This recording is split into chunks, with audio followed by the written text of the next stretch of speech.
생생하게 상생하며 YTN 라디오 생생경제. 안녕하세요. YTN 라디오 생생경제 김혜민입니다. 미국 시장조사기관인 퓨 리서치가 세계 27개 국가를 대상으로 조사한 결과 스마트폰을 사용하는 사람들이 가장 많은 나라는 바로 대한민국이었습니다. 우리나라의 휴대전화 보급률은 100%였고요. 스마트폰 사용자들은 그중 95%였습니다. 선진국들의 중간값인 76%보다 20%포인트 가까이 높은 수치입니다.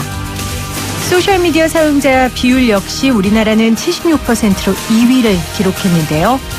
우리는 스마트폰과 소셜미디어 사용으로 편리함, 활발한 소통도 얻었지만 사회적 피로함, 가짜뉴스 남발, 중독 등도 함께 얻었습니다.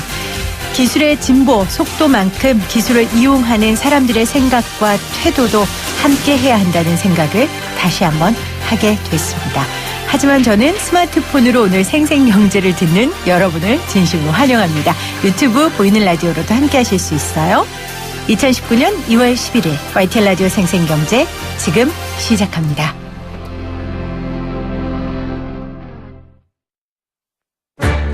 돈 셀 틈 없는 분야별 맞춤 정보.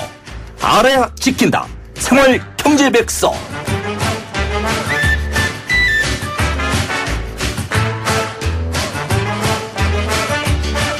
매주 월요일 함께하는 시간입니다. 알아야 지킨다. 오늘은 생생 인터뷰와 순서를 조금 바꿔서 진행하도록 하겠습니다.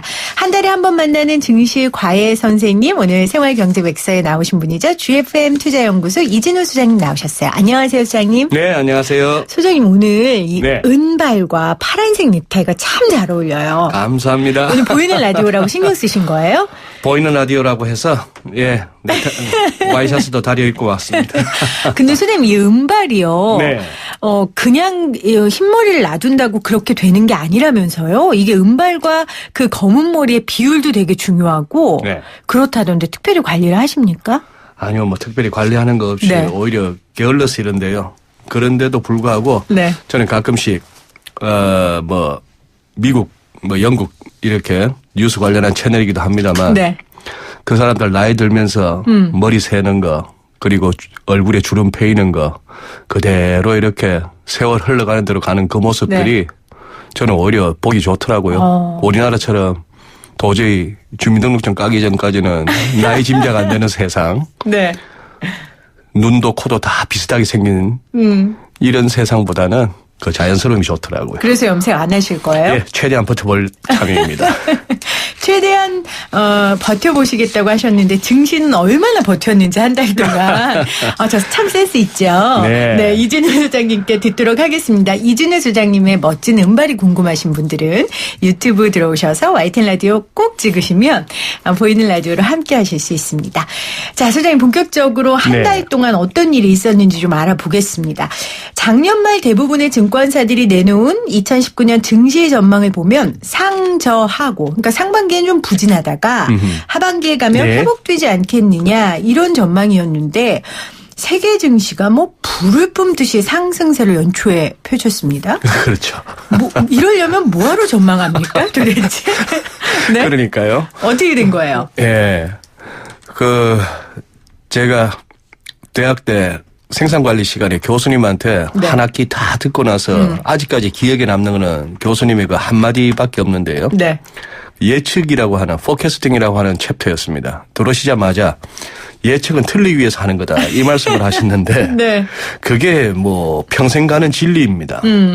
우리가 이 프로를 비롯해서 여러 가지 수많은 증권사들이 보고서를 내고 그렇기 위해서 많은 이코노미스트와 애널리스트들이 전 세계에 이렇게 자기의 임무를 감당하고 있습니다만 이 전망은 전망일 뿐이죠. 네.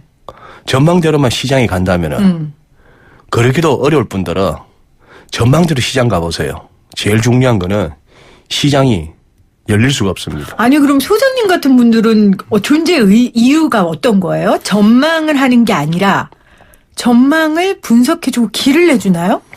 그러니까요. 저도 가끔씩 네. 내가 하고 있는 이 잡의 의미는 뭐며 끼칠 수 있는 유익이 뭐지? 저도 가끔씩 고민합니다. 아, 제가 너무 어려운 질문을 늘 틀리는 얘기임에도 불구하고. 네. 그럼에도 불구하고 이제 우리가 이런 직종이 계속 있는 거를 봐서는 결국 시장 참여자들에게 있어서 네. 그래도 맞든 틀리든 그 논리가 궁금하고요. 또 일종의 뭐 고장난 나침판이라도 나침판 하나 있는 게 낫지 않을까요? 근데 소장님 이런 네. 거잖아요. 전망을 한다는 건 우리가 뭐 점쟁이여가지고 미래를 탁 점치는 게 아니라 네. 그동안의 패턴들, 그동안의 기초자료를 분석으로 말 그대로 전망을 하는 거잖아요. 그렇습니다. 그런데 이 전망에 자꾸 보란듯이 비껴간다는 건 그동안의 패턴들을 증시가 벗어난다든지 뭔가의 새로운 자극이 있다든지 뭐 그렇다는 의미 아닙니까? 우선은 이 전망하는 시기와 전망하는 인간의 한계입니다. 그러니 예를 들어서 2019년 증시 전망이 어떨까요? 이걸 갖다가 각 정권사에서 내놓을 때는 작년 10월 무렵이거든요. 네. 뭐 늦어도 11월. 그때는 작년 4분기는 엄청나게 세계 증시가 추락하고 있을 때입니다.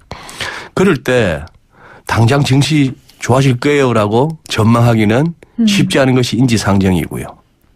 또 뭐 어려운 얘기이기도 하고 또 음모론적인 또 시각이기도 합니다만 글로벌리 큰 손이라고 할 수 있는 대형 IB들이나 헤지펀드나 뭐 할 것 없이 오히려 이 전망을 가지고 또 자기들의 투자 수익을 올리기 위한 수단으로 삼을 수도 있는 거죠. 쉽게 말해서 속일 수도 있는 겁니다. 그러면 상저하고의 전망을 뒤집은 배경이 몇 가지 있다면 네. 어떤 게 있겠습니까? 제일 큰 거는 미국 중앙은행인 연준의 통화정책 스탠스 변화죠. 작년에는 그렇게 트럼프 대통령하고 싸운다 싶을 정도로까지 강하게 어떤 긴축의 의지, 금리 인상, 그리고 심지어 대차 대조표 정상화라고 하는 만기가 돌아오는 국채나 모기 채권 재투자 안 하는 것까지 그렇게 우겼던 연준이 네. 글쎄요. 뭐 우스갯소리이긴 합니다만 뭐 덩치에서 트럼프 대통령한테 밀리는 파월 의장이 백악관에 끌려가서 한 대 맞고 왔는지 네. 예, 1월 4일 이후로 그리고 또 1월 FMC를 거치면서 그야말로 내놓을 수 있는 카드는 다 내놓았습니다. 시장이 원하는 거는 다 해주겠다는 거네요. 앞으로 금리 인상 한동안 인내하겠다. 그 얘기는 거의 안 올리겠다는 얘기고. 네. 뭐 주변에 제니 옐런 전 연준 의장 같은 경우는 다음번에 연준이 움직이면 금리 인상이 아니고 인하가 아닐까? 뭐 이런 얘기도까지 하고요. 또 시장은 아마 글로벌 경기가 안 좋다는 게 제일 큰 이유일 겁니다. 네. 당신네들 그렇게 금리 올릴 수 있겠어? 하면서 시장 가격에 반영하고 그렇게 해서 어떻거나 금리 인상의 우려가 줄었다는 거. 그리고 뭐 3월 1일까지 무역 협상을 하면서 뭔가 만들어낼 것 같고 트럼프 대통령은 트위터에서 늘 뭔가 곧 될 것 같고 네. 하는 그런 분위기를 잡았던 거. 그것이 어떻게 보면 1월 달 그리고 2월 초까지의 증시가 올라왔던 배경이 아닌가 싶습니다. 네. 구체적으로 네. 올해 들어 두 달간 증시의 성적표를 좀 살펴보도록 하겠습니다. 네. 어떻습니까? 제가 아까 기사 찾아보니까 코스피 지수도 네. 지난 1월 8% 이상 상승하면서 2011년 3월 이후에 가장 높은 월간 수익률을 기록했다고 하던데요. 그렇죠. 예. 한 달 동안에 8%. 놀라운 거 아닙니까? 예. 매달 8%씩만 오른다면 네. 1년 동안 네. 거의 뭐 12 곱하기 8? 거의 더블 나는 거예요. 드디어 제가 주식을 시작할 때가 왔나 봐요. 만약에 그렇다면. 네. 이제 그렇습니다. 뭐 어쨌거나 금년 들어서만 따지자면 오늘까지 우리 코스피 6.66%, 코스닥은 조금 더 좋네요. 7.86% 이렇게 올랐고 네. 미국도 나스닥은 한 10%, S&P 500이 한 8% 정도 올랐습니다만 지난 12월 24일 크리스마스 이브날 그때 많이 빠지면서 저점 찍고 그때 그 당시 그 12월에 그 무시무시했던 그 으스스했던 그 장의 이른바 저점 대비로는 네. 굉장히 많이 올랐습니다. 뭐 해봐야 채 두 달이 안 됐는데요. 나스닥 뭐 18% 육박하고요. S&P 500 15%가 넘고 저점 대비 뭐 한 거의 뭐 16% 17%라고 보시면 되고 네. 우리 한국도 뭐 그 정도입니다. 6%대 8%대 그러니까 많이 올랐죠. 우리 단기간에. 증시에서 뭐 특히 약진을 보인 업종이나 종목 같은 게 있었습니까? 약세를 보이는 종목 약진. 약진. 네.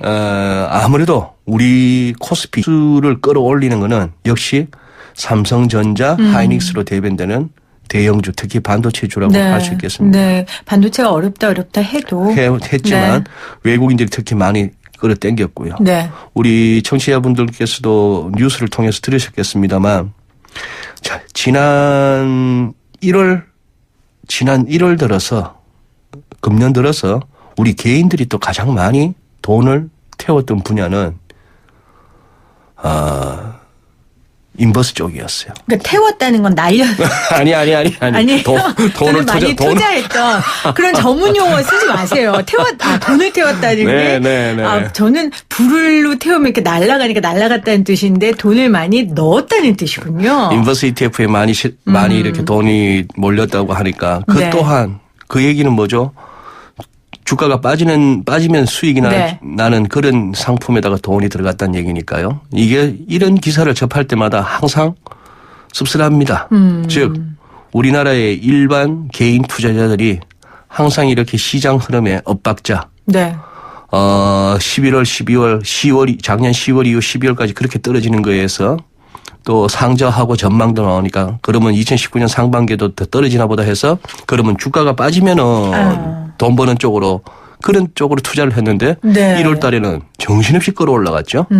그런 식으로 하니까 항상 이 부분에서 이건 어떻게 보면 자본시장 개방 이후 아직까지 변함없는 하나의 그 힘의 논리입니다. 힘의 논리다.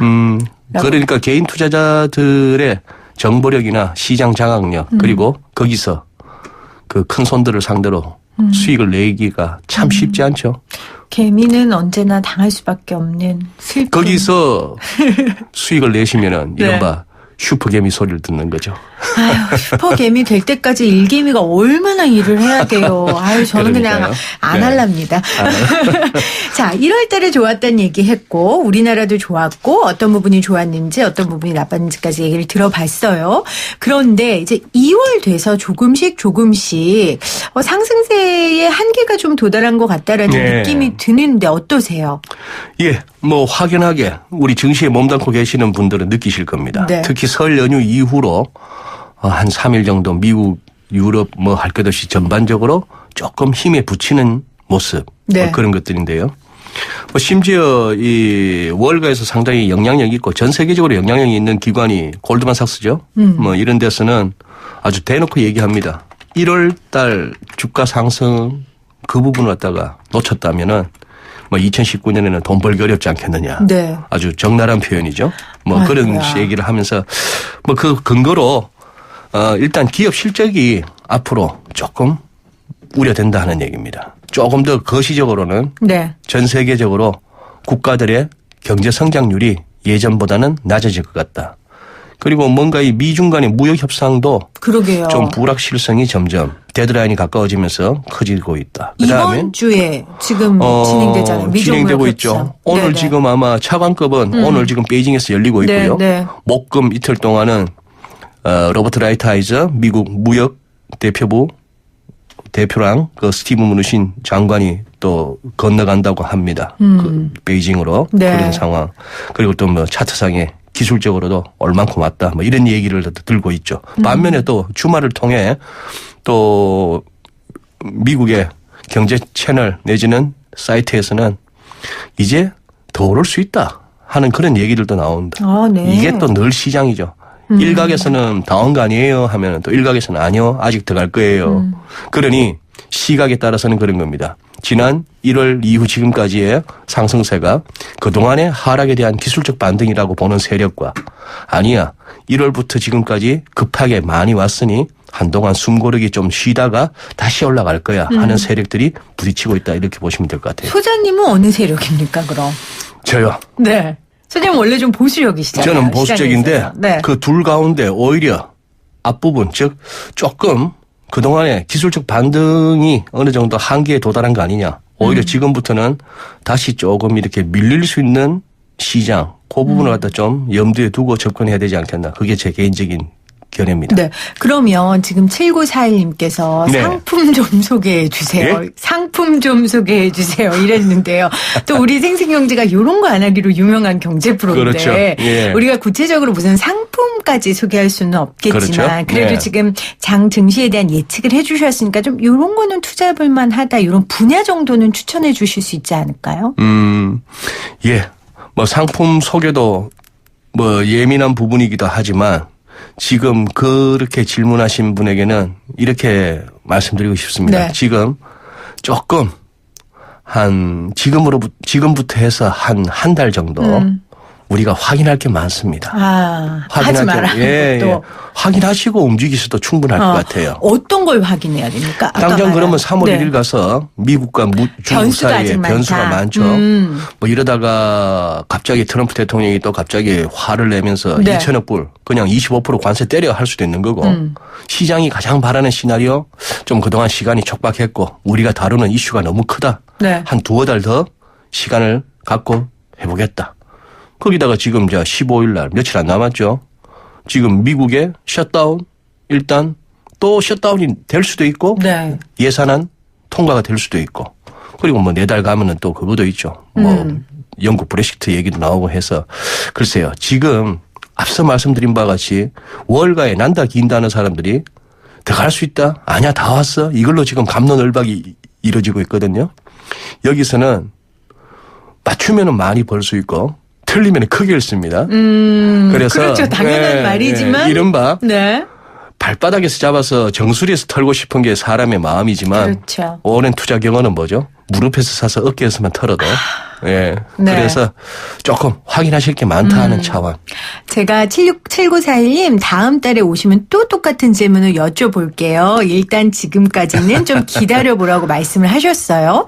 아까 전에 이제 트럼프 베이징에서 네. 미중 무역 협상 이후 얘기해 주셨는데 제가 아주 유치하지만 중요한 질문을 드릴게요. 네. 그럼 우리 증시는 미국과 중국의 싸움에 누가 이기면 더 유리합니까?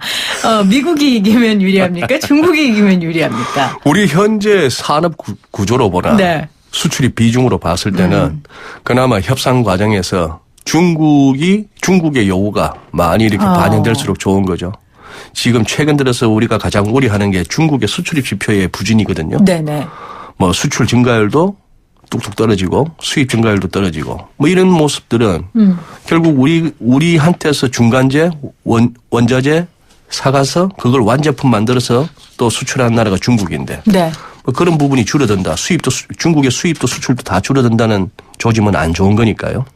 그것을 다시 살릴 수 있는 거는 그래도 좀 미중 간에 조금 네. 토닥토닥. 그런데 이 또한 우리가 놓쳐서는 안 될 것은 이게 우리가 미중 무역 협상 결과에 따라서 갑자기 세계 경제가 좋아지고 증시도 좋아지고 이런 차원이 아니고 이것이 피할 수 없는 그리고 좀처럼 정책적으로 감당해내거나 해결해내기 힘든 어떤 경기의 문제. 즉 한 10년 남짓되는 세월 동안 이 호경기를 누렸는데 네. 그러고 나면은 이 자본주의 경제에서는 호황과 불황이 반복되죠. 반복될 수밖에 네. 없는 상황. 특히 우리가 지금 겪고 있는 뭐 여러 가지 그런 상황. 이것들이 우리만의 문제가 아닌 것은 전 세계적으로 지표상으로 또 이렇게 이런저런 보도를 통해서 우리가 확인되고 있습니다. 이 부분이 지금 이제 우려스러운 거죠. 여기에 무역 협상이 잘 타결된다 하더라도 경기의 문제는 해결 안 되겠는데 만약에 이것이 타결이 아니라 결렬 내지는 미국과 중국이 또 삿대질을 하는 정도까지 간다면은 가뜩이나 좋지 않은 상황에서 더 시장을 주저앉힐 수 있기 때문에 우리가 네. 계속 살피는 겁니다. 그렇죠. 미국과 중국 그러니까 다른 나라 이웃집 싸움을 우리가 지금 재미로 구경하는 게 아니라 그렇죠. 이게 세계 경기의 양측 양기둥이다 보니까 네. 정말 이 둘이 기둥이 싸우면 파편에 개구리를 맞는 거 아니겠습니까? 그러니까요. 그래서 유탄에 저희가 맞으니까요. 그럼요. 저희가 그래서 집중적으로 좀 이 상황들을 계속 보고 있는 겁니다.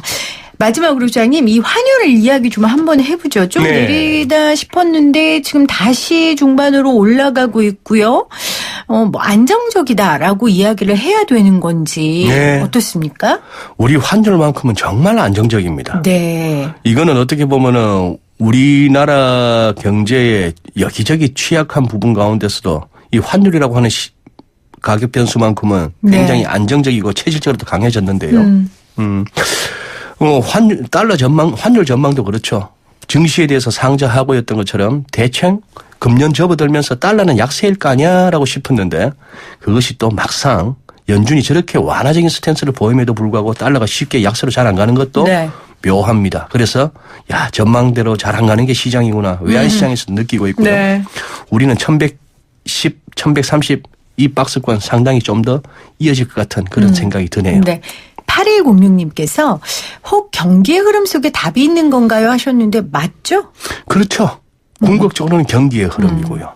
거기에 또 금융시장에서는 거기에 맞춰서 유동성의 문제죠. 네. 금리 뭐 아니면 양적 완화나 양적 긴축이라고 우리가 듣고 있는 그런 것들로 인해서 돈줄을 풀고 쪼고에 따라서 그것이 주가, 부동산 뭐 할 것 없이 쫙 끌어당기고 내리고. 그렇죠. 예. 네, 맞습니다. 5540님 고래 싸움에 새우등 안 터지려면 정신 바짝 차려야겠어요.